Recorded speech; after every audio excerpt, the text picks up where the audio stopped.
Good afternoon, everyone. Sorry, I lost my presentation when I was coming in a hurry, so I don't know whether it's good news or bad news. You will not see a presentation. Secondly, I was told that I have to speak on love, labor, lost. And when I come here, I realize that they are talking about HPT. And being the third presenter, whatever has to be spoken has already been spoken. So I think I can just collect my memento and relieve you from the pain of the next 10 minutes of hearing. But since I had so thoroughly prepared on love, labor, lost, I thought, why not continue on the same subject and see if it makes sense to you.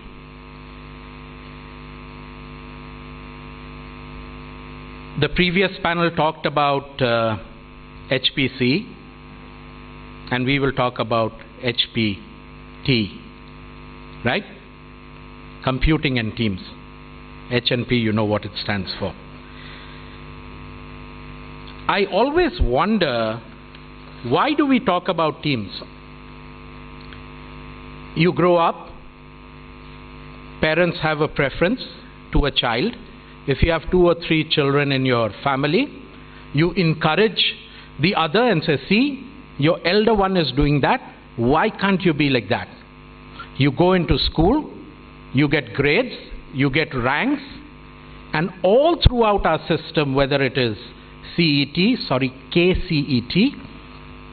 or it is any other examinations, or even studying in colleges, what do you encourage? Working in teams or individualism? Hello?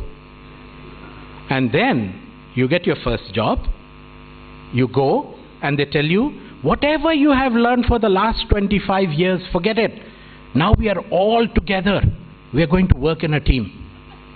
And what does the organization do for you? It still has those same ways of recognizing, the same ways of rewarding, the same ways of encouraging, and then they sit and wonder, why is not every team an HPT, a high-performing team? So I was toying with this idea, and then I thought, why not talk about love, labor, lost? Love, first and foremost, why do you join an organization? Or why do you prefer to be in a particular team? I know most of the people say, yeah, you can't choose your boss unless you leave the organization. But what about teams? Why do you join teams? It is for the love and the passion for that particular area or particular discipline that you join teams. Unlike Daya and me, who by default came into HR. But I kind of have started loving HR now that I'm a part of it. So when I say love, it basically talks about what are the things the organization does. Because if you are going to talk about high-performing teams after the teams are formed, I think it is too late, because you should have started earlier to making the teams itself to get a high-performing team. Make sense? I'm only going to talk about basic things that all of y'all would have known, and I will express. And I will only talk about what we do within our organization in Airbus, because that's what I know. I'm not going to give you a gyan on anything, but if, by the way, coincidentally you carry back something home and say, wow, that was something remarkable, credit is not to me. So what do we do at Airbus to encourage people to join the organization or join the right teams when we are selecting itself? There is something called the cultural fit within an organization. Different teams are of different natures. You can't take a very dynamic, outspoken guy who's very aggressive, wants to change every year, do new things, and put them in a team where you are looking at an expert, where you expect the person to be 15 years, 20 years working in that one component level so that he becomes an expert in that level, so that never in the future would you have a problem in that area. How do you motivate people like this? By doing competitions, exhibitions, fly your idea is one thing that we do. And that is how we tap into the resource pool. And very subtly, while these people are working with us outside the domain of a contract or an agreement or an employment, we have an opportunity to observe them, to look at them. Likewise, within the organization also, when they join, we look at how they are performing in different areas.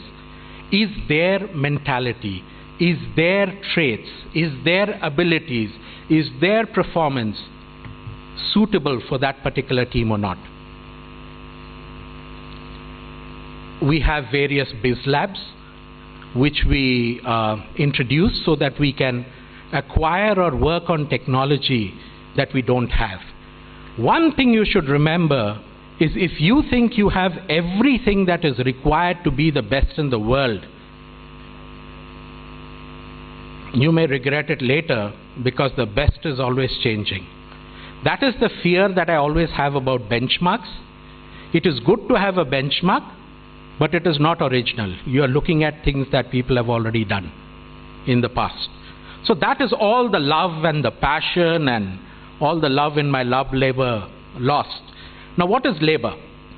Once you get into the organization, there are certain things that the employee needs. Can you give him that opportunity? Like I was talking about, if you are looking at performance of a team, do you recognize the team for the performance? Is variable pay given to a team saying, hey, each and every one of you all will get the same portion of variable pay, you'll get the same amount, the recognition because of that great project that you have done? And various other things like that.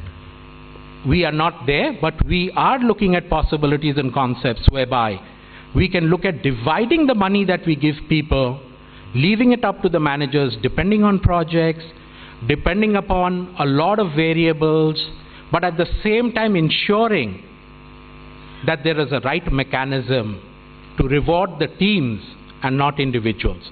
Individuals are important, because when you're looking at a technical expertise in a particular area, individuals are important. But since we are only talking about teams, I will keep the domain of my discussion only to teams. So what do? Do we give them the exposure? When everyone joins in, do I give them 3 months to 6 months of exposure working on the aircraft in Europe? Do I give them the opportunity to develop technically in their careers through technical career paths, through component architect specialist, through various other flight physicists if he is interested in flight physics? Am I creating the ecosystem around him that encourages him to innovate, to accelerate, to look at new ideas? Do I give him a budget to work on? If someone has a good idea or a team has a good idea, can I give him some money? Can he work on that? The concept of fail fast. If it's great, we take it further. If it is not, shut the project, move into something else. So that's the labor portion of the talk that I was going to talk about. Now, lost is very depressing, but y'all are privileged, and I think I can add myself also, because our attrition is only 2.5% in the organization. So something must be happening right without me being there. So the longer I'm not in the organization and I'm giving lectures outside, I think I'm spoiling the mind of the others, and people in my organization are more happier. So that's why I think attrition is less. But talking about that, what is the reward? What is the recognition? What are the systems that you've put in place? Are bright young talent visible? What do you do with them? If you cannot give them an opportunity here, do you look at other opportunities? Can they work on multi-skilling? Can they work on swaps, whereby they take a different domain? A flight physicist starts working in airframe, for a matter. They switch. One person from flight physics goes to airframe, one from airframe, and they work together. Thereby, in the future, because in the future it is going to be very uncertain, and the more broader your skill set for the people is, the more easier will it be for you to adapt. Not only high-performing teams, I think the advantage is that they can work in different teams at different points of time. So that's what I wanted to talk about, and also emphasize the fact that be aware, if you want a high-performing team, everything should be focused in the direction to give them that advantage that they can succeed and they are not reprimanded or punished because they think like a team, they act like a team, and behave like a team, but you reward, recognize, and merit them individually. End of the day, I always think it's all about employees. No matter how much of high HPCs or computing capacity you have, no matter what latest technology you have, no matter what machines and equipments you have, end of the day, it is all about us sitting in the room, right? Is it? Or is it not? Let me tell you, when I was finishing my MBA, with no hair or gray hair, I can tell you, way back 25 years, I was taught about the various M's in management. All have heard about that, right? Material, machine, money, men. None of you all have heard, huh? Okay, you're from a generation which is much younger than me, it looks like. Rao Saab and me are from the older generation, old school. But later on, those 3 M's became 5 M, and 5 M became 7 M, and I have lost count how many M's they teach in management schools today. But one thing I know, there is only one M that can add value to all the other M's. Okay? And there is only one M that can decide either they want to stay with you or not. Money cannot, machine cannot, material cannot. But that other M, which is the employees, can decide where they want to go. It's all about engagement. It's all about motivation that brings out the best in any employee. And I always say, no matter how good the icing on the cake is, if the cake is bad, all this is icing. I think it is all icing.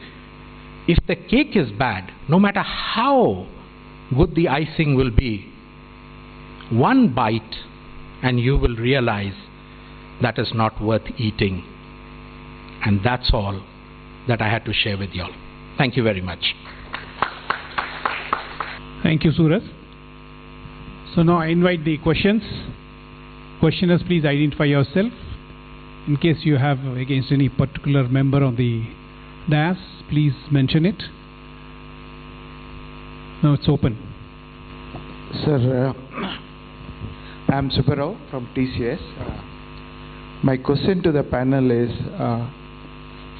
that high performance culture or a team is an essential or necessity? Sir, I'd like to differ with both. It's not essential and it's not necessary, but it is an outcome of doing all the other things right. Okay, I think I conclude the session. I would like to thank Mr. Sandeep Patnaik, Dayanand, and Suraj. They have elaborated quite well. Sandeep tried to focus on the competencies. Dayanand tried to say that the high-performing teams in aerospace will have to be at once the same. I mean, they should be the artists as well as the scientists. They have to be multi-skilled. At the same time, they have to be master technicians. So all the things that are expected to be in the high-performing teams. And Mr. Suraj, yes, he never meant that the louse labors will never be lost. And his organization, they are never lost. And as he has mentioned it to you, the attrition rate is only 2 point something. Number 3 is, yes, he says high performing teams, in case you want, you need to focus on them even before you perform them. It is not necessary in all the places you need to have the high performing teams. Number 2 is, yes, you have to motivate them. You need to have that kind of a thing wherein people tend to have that passion and motivation. These are the aspects which will make them. Third is, as culture fit is one of the things which he talked about it. I think most of us do not look at when we engage the people, when we employ them. There's a culture fit. We look into it very seriously. I thank all my panel members for their valuable sharing of their experiences and all that. Thank you so much.